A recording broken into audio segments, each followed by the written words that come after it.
People who have been disowned, what did you do? I was disowned by my mom. She was paying for my university education, pre-med, until I stopped supporting her choices to be with a guy from prison. This guy was previously our neighbor, he used to make drugs in his bathroom, and everything in his house was stolen. He decided to start dating my mom, which was the cause of her second divorce, and then after getting busted for the 5th time, he went to jail, sold his house, and then put all of his stolen goods in my mom's house. Throughout the years, we saw numerous raids happen on that house, have had undercover cops come talk to us about the happenings and the people going in and out of it.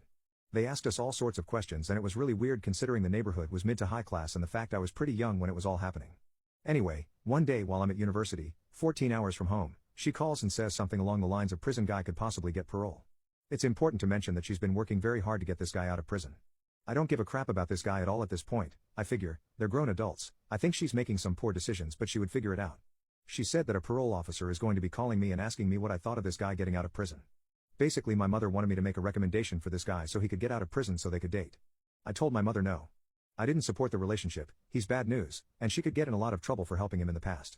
She told me she's going to stop paying for university, and she did. She also mentioned she was going to call the parole officer and make sure that my opinion didn't count.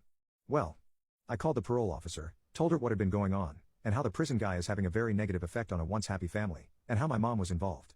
Sure enough, they listened, and ignored further attempts my mom tried to get him out. Last I heard, he's still in there, and this happened 2 years ago, right before Christmas. The end result? She tried taking everything away from me, and it almost worked. I was almost homeless days before Christmas. Luckily I got my act together without her.